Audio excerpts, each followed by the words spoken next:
E aí, gente? Hallo Leute, Voltamos. wir sind wieder zurück. E eu quero entrar num assunto um pouco que talvez vai ofender um pouco a sua mente. Wir werden über etwas reden, das deinen Verstand kränken könnte. Porque a respeito da intimidade com Jesus, a gente foi ensinado muitas coisas nos foram ensinadas. Denn uns wurden betreffend innige Beziehung mit Jesus viele Dinge gelehrt. E há um ensino muito enfático, principalmente nas igrejas mais tradicionais, Es gibt auch viele Lehren darüber, speziell in traditionelleren Gemeinden, que essas igrejas elas meio que rejeitam qualquer tipo de manifestação sobrenatural da voz de Deus. die alle übernatürlichen Manifestationen der Stimme Gottes ablehnen. Isso é muito comum entre os presbiterianos, por exemplo. Zum Beispiel ist das bei den Presbyterianern sehr üblich. E é um conceito de que se você quer ouvir a Deus, Und es ist das Konzept, wenn du Gott hören willst, vá ler a Bíblia. du die Bibel lesen musst. É tipo isso, é tipo assim, Deus, eles colocam o falar de Deus nos dias de hoje totalmente restrito aos escritos bíblicos. Sie limitieren die Stimme Gottes und die Kommunikation mit Gott nur auf die Schriften. E aí eu quero ler um texto com você de um relato do livro de Atos, para a gente poder conversar um pouquinho sobre isso. Bevor wir weitermachen, lesen wir zuerst in Apostelgeschichte 10. Wir lesen Apostelgeschichte 10 ab Vers 1. Ein Mann aber in Caesarea mit Namen Cornelius, ein Hauptmann von der sogenannten italischen Schar, fromm und gottesfürchtig mit seinem ganzen Haus, der dem Volk viele Almosen gab und allezeit zu Gott betete, sah in einer Erscheinung ungefähr um die 9. Stunde des Tages deutlich, wie ein Engel Gottes zu ihm hereinkam und zu ihm sagte, Cornelius. Er aber sah ihn gespannt an und wurde von Furcht erfüllt und sagte, was ist, Herr?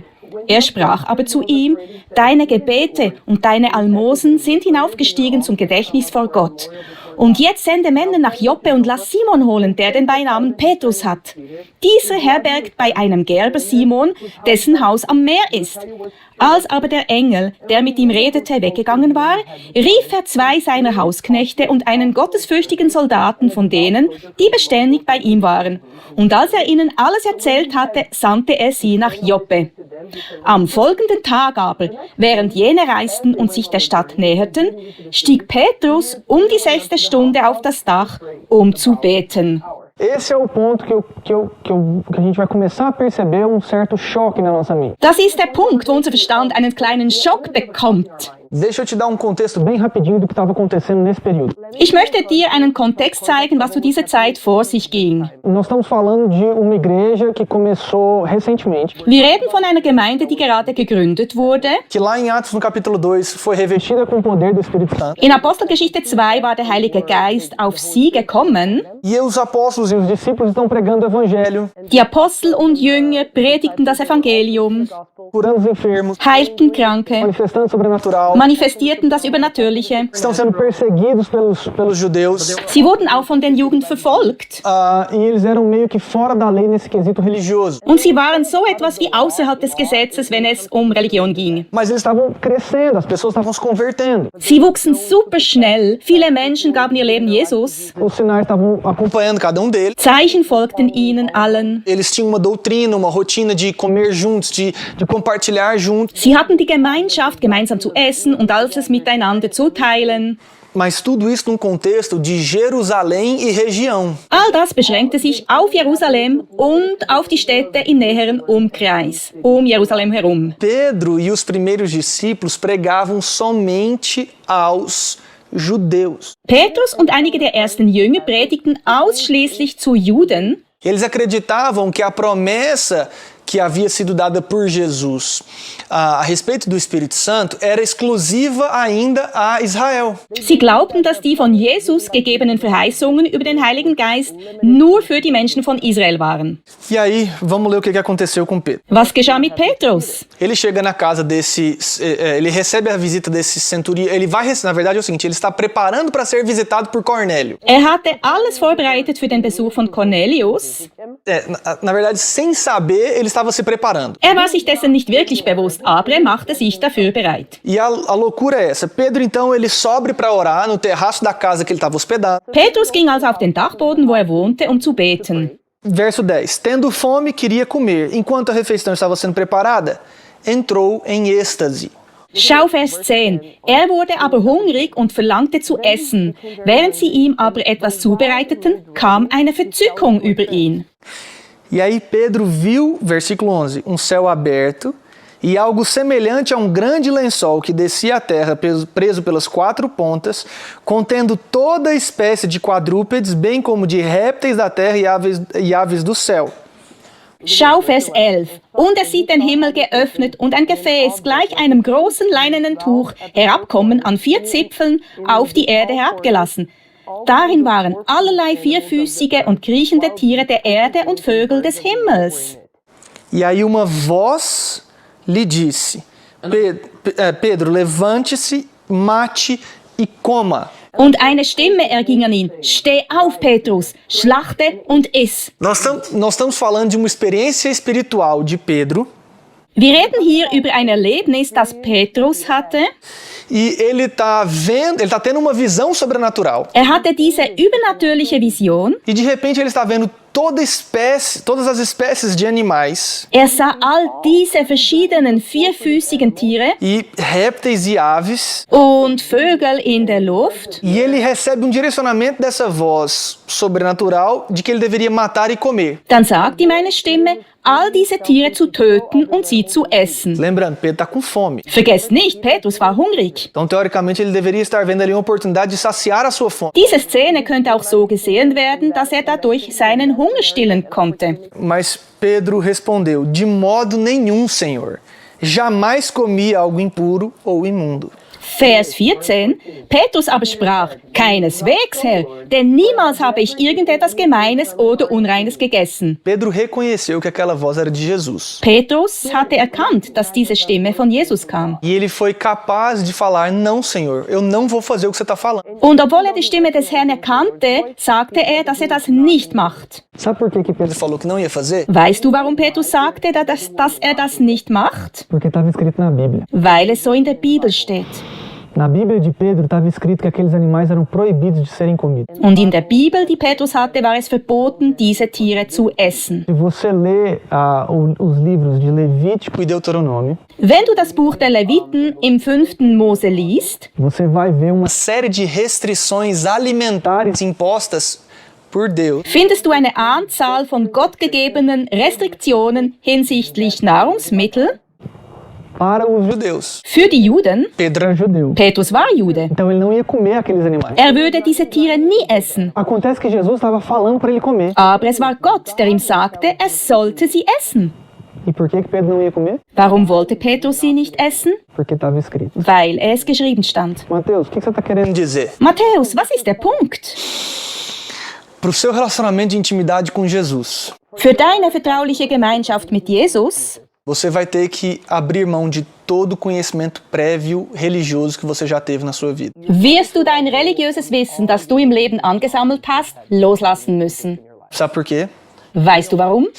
Porque Jesus estabeleceu algo que é de pessoa para pessoa. Jesus hat etwas geschaffen, was von einer Person zur anderen Person kommt. Não é mais baseado escrito numa letra física que deve ser seguida através dessas regras de comportamento e tradições humanas. Diese Gemeinschaft ist nicht beschränkt auf ein paar Regeln und Anweisungen, die in einem Buch niedergeschrieben sind.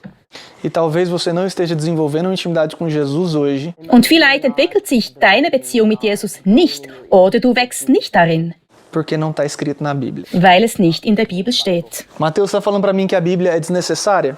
Matthäus, sagst du etwa, dass wir die Bibel nicht mehr brauchen?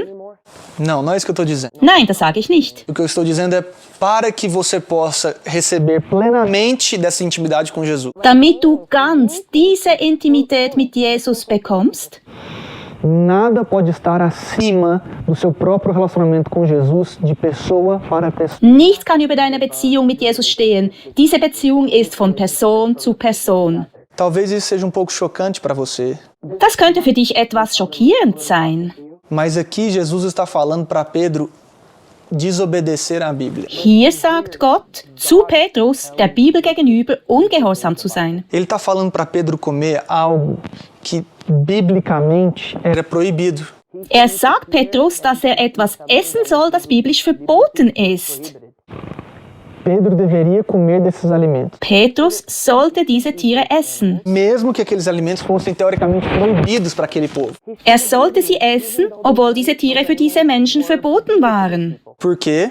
Warum? Porque Jesus havia completado uma obra e Pedro não havia percebido ainda a mudança a partir da obra de Jesus. Weil Jesus sein Werk vollbracht hatte, aber Petrus war in den Veränderungen dieses neuen Bundes noch nicht gefestigt. Pedro ainda estava com uma mentalidade e uma prática, uma tradição antiga, vivendo num período novo. Petrus hatte weiterhin seine Gewohnheit, seine Tradition. Eine Tradition aus dem alten Bund, während er bereits in der Zeit des neuen Bundes lebte. O que eu falei agorinha para você? Was hatte ich vor ein paar Einheiten zu euch gesagt? Nós não vamos descartar a Bíblia. Wir werden die Bibel nicht ignorieren.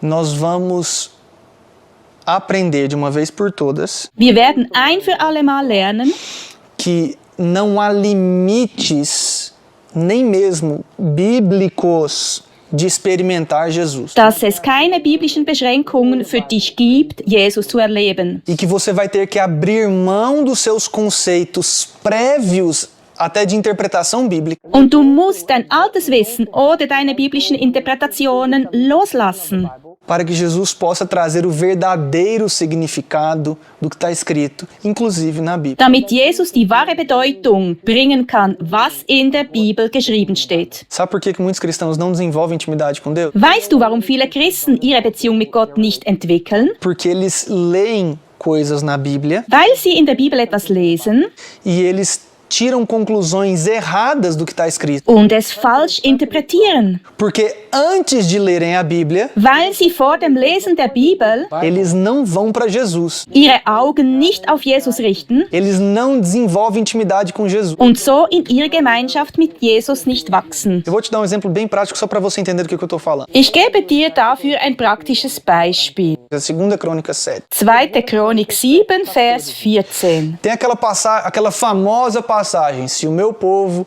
que se chama pelo meu nome, se humilhar e se voltar para mim, se arrepender, eu vou livrar eles e tudo mais. Wenn mein Volk, über dem mein Name ausgerufen ist, sich demütigt und sie beten, suchen mein Angesicht, kehren von ihren bösen Wegen, dann werde ich vom Himmel her hören, ihre Sünden vergeben und ihr Land heilen. De que vai me adiantar ler isso daqui Was zeigt es, wenn ich das lese? sem que eu tenha desenvolvido uma intimidade com Jesus pessoal? Ohne eine persönliche, vertrauliche Gemeinschaft mit Jesus zu entwickeln. Eu vou começar a achar, por exemplo, que esse meu povo aqui é, por exemplo, o Brasil. Ich beginne diesen Vers mit Mein Volk, das Brasilien ist, zu lesen. E aí, se o Brasil, que é povo de Deus, se humilhar e orar, Wenn also dieses Volk, die Brasilianer, sich demütigen und beten, e eles buscarem a face de Deus, wenn sie sich demütigen und das Angesicht des Herrn suchen, e eles se afastarem dos maus caminhos, wenn sie von ihren bösen Wegen umkehren, aí Deus vai ouvir dos céus, nur dann wird Gott vom Himmel her hören e aí vai perdoar o seu pecado, und ihre Sünden vergeben curar o Brasil. und ihr Land Brasilien heilen. Adiantou eu conhecer a Bíblia se eu não tiver intimidade com Jesus? Hat es genützt, dass ich die Bibel kenne, wenn ich keine Beziehung zu Jesus habe? Não, sabe por quê? Nein, hat es nicht. Weißt du warum? Porque é somente através da intimidade com Jesus Weil es nur durch vertrauliche Gemeinschaft mit Jesus möglich ist, que ele vai me revelar quem de fato é o povo dele. dass er mir offenbart, wer sein Volk ist, Como que nós acessamos o seu perdão? wie wir Zutritt zu seiner Vergebung haben O que é de fato orar com Jesus? und was es heißt, zu Jesus zu beten, O que é buscar a face do meu Deus? was bedeutet es, sein Angesicht zu suchen E como que eu vou me afastar dos maus caminhos? und wie kann ich von meinen bösen Wegen umkehren. Porque se eu não desenvolver intimidade com Jesus a ponto de abrir mão de todos os meus conhecimentos passados, Wenn ich keine vertrauliche Gemeinschaft mit Jesus zu einem Punkt entwickle, wo ich mein voriges Wissen loslasse, eu vou estar apenas reproduzindo comportamentos religiosos. werde ich nur religiöse Gewohnheiten oder religiöses Verhalten entwickeln. Voltemos para Atos 10. Gehen wir zurück zur Apostelgeschichte 10. Está lá Pedro, que havia recebido uma promessa, mas que ele não havia entendido perfeitamente. Wir haben hier Petrus, der Verheißungen empfangen hat, dessen sich nicht ganz bewusst ist und sie nicht voll verstanden hat. Você mesmo depois pode ir ali em Atos capítulo 1, a gente não vai ler, mas Jesus fala que eles seriam as suas testemunhas em Jerusalém, Samaria, até os confins da terra. Du kannst im Kapitel 1 der Apostelgeschichte lesen, dass sie Zeugen Gottes sein würden in Jerusalem, Samaria und bis zum Ende der Welt. O problema é que eles só ficaram em Jerusalém. Das Problem war, dass sie nur in Jerusalem waren. E eles acharam que a novidade de vida era só para aqueles que já eram judeus. Und sie glaubten, dass das Neue, das sie erleben konnten, nur für das Volk Gottes war. Específicos para a nação de Israel. Beschränkt auf die Menschen von Israel. Pedro não havia entendido ainda que agora o Espírito Santo, a renovação, né, o perdão, a remissão dos pecados, era para todos aqueles que viessem a crer. Petrus war sich nicht vollkommen bewusst, dass die Vergebung der Sünden in dieser neuen Beziehung für alle möglich war, die glaubten. E o que Jesus fez com Pedro? Und was tat Jesus mit Petrus? Ele mostra lençol cheio de animais teoricamente impuros para Pedro. Er brachte dieses Leinen voll mit Tieren, die in den Augen von Petrus unrein waren. E essa voz no versículo 15 vai dizer o seguinte: não chame impuro ao que Deus purificou. Und schau im Vers 15. Und wieder erging eine Stimme zum zweiten Mal an ihn. Was Gott gereinigt hat, mach du nicht gemein. Se Deus purificou, não chame isso de impuro. Schau, Vers 15. Was Gott gereinigt hat, mach du nicht gemein. O que é ofensivo à sua mente? Was ist hier für deinen Verstand anstößig? É que talvez você está tendo uma leitura bíblica que é antiquada. Vielleicht hast du eine altmodische Art, die Bibel zu lesen. E aí Deus está mandando você viver em novidade de vida quando você se considera pecador. Und Gott sagt dir, diese neue Lebensart so zu leben, während du dich immer noch als Sünde siehst. Deus está te chamando para tomar uma cerveja, mas você acha que isso é pecaminoso. Vielleicht sagt dir Gott auch, du sollst ein Bier trinken, aber du denkst, dass es Sünde ist. Talvez Deus está te direcionando para ir para barzinho, para sentar com aqueles amigos seus que são mundanos. Vielleicht führt Gott dich in eine Bar, um mit Freunden zusammenzusitzen, die du als weltlich bezeichnest. Mas tudo isso é impuro na sua concepção evangélica. Aber aufgrund von deinem christlichen traditionellen Verstand ist das alles unrein. E aí você não desfruta disso. Und du kannst dich darüber nicht freuen. E você não brilha a sua luz onde as trevas estão. Und dein Licht kann im Dunkeln nicht leuchten. Ah, Mateus, você está levando as pessoas para o pecado. Matthäus, möchtest du die Menschen in die Sünde führen? Não.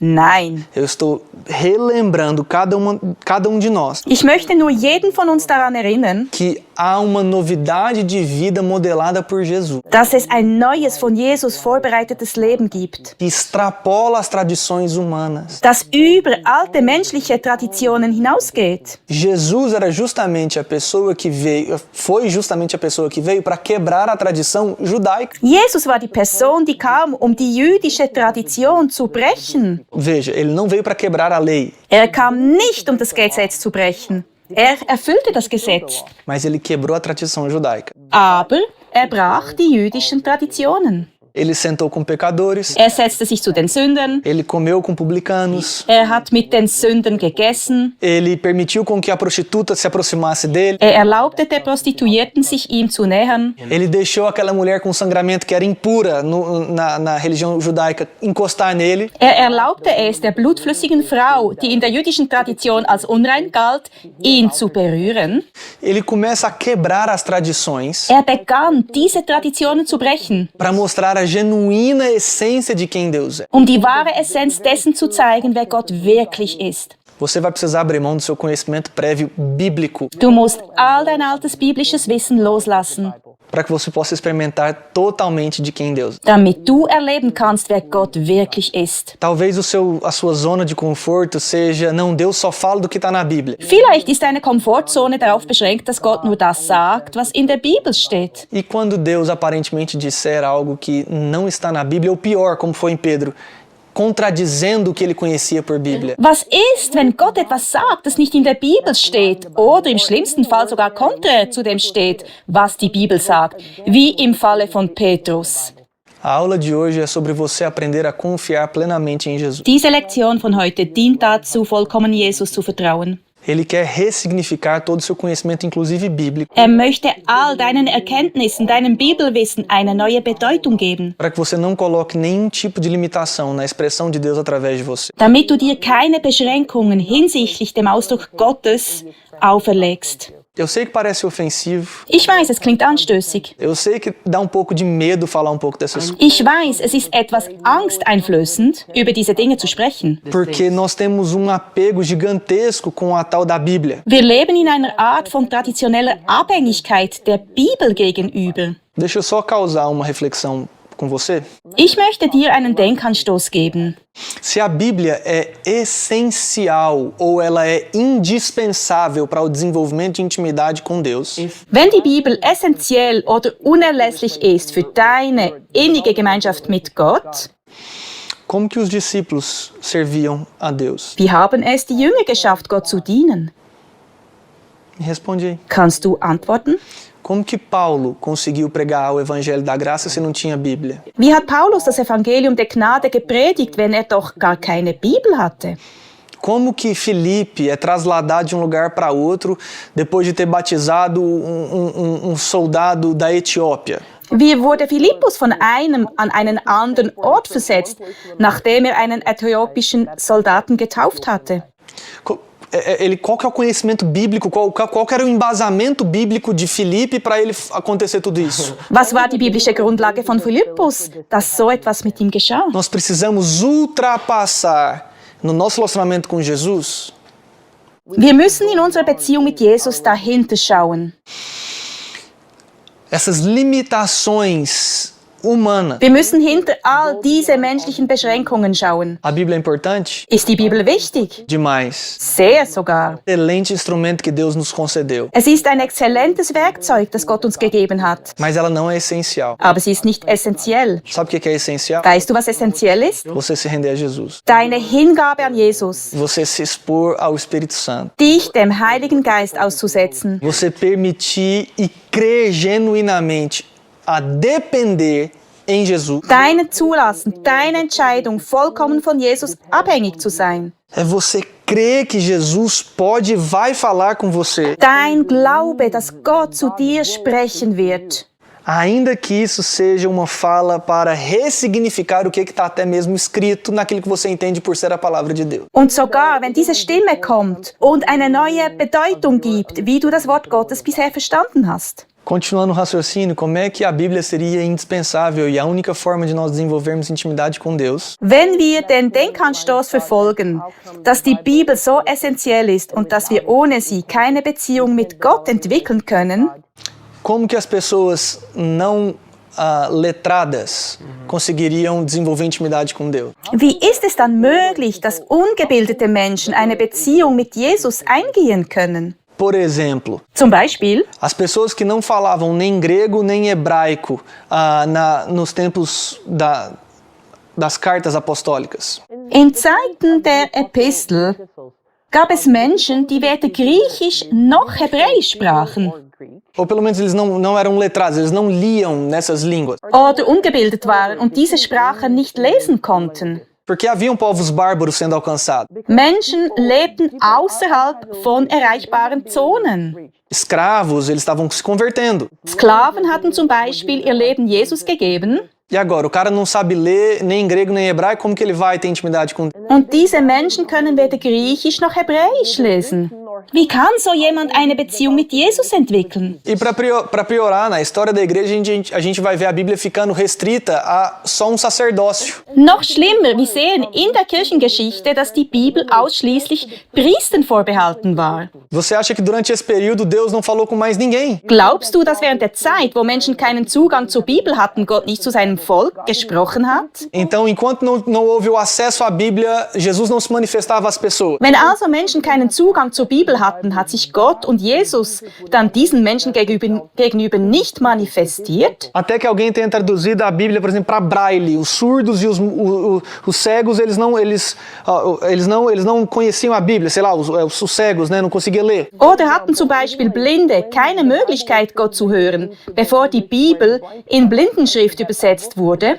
Você consegue entender que a gente não pode reduzir o conhecimento de Deus a uma leitura bíblica? Kannst du verstehen und mir zustimmen, dass wir das Verstehen Gottes und die Beziehung mit ihm nicht auf das Lesen der Bibel beschränken dürfen? A gente precisa aprender a confiar no Espírito Santo. Wir müssen lernen, auf den Heiligen Geist zu vertrauen. O Espírito Santo vai nos mostrar toda a verdade, Der Heilige Geist wird uns die ganze Wahrheit zeigen, inclusive o que está escrito na Bíblia. inklusive allem, was in der Bibel steht. Nós vamos ler a Bíblia, Wir werden die Bibel lesen, mas nós não vamos encaixotar Deus na Bíblia. aber wir sperren Jesus oder Gott nicht in der Bibel ein. Porque até mesmo com o conhecimento bíblico que nós devemos ter, Weil sogar mit dem Bibelwissen, das wir haben, deve ser iniciado em Jesus. muss die Erkenntnis in Jesus beginnen. Precisamos conhecer a Jesus, Wir müssen Jesus kennenlernen, nos mostrou o Pai der uns den Vater gezeigt hat e compartilhou esse conhecimento através do Espírito Santo, und uns dieses Wissen durch den Heiligen Geist gegeben hat, para que através dessa intimidade sodass durch diese innige Gemeinschaft a Bíblia nos seja um livro extremamente útil. die Bibel zu einem extrem wichtigen Werkzeug für uns wird, Algo que traz vida, zu etwas, das Leben bringt,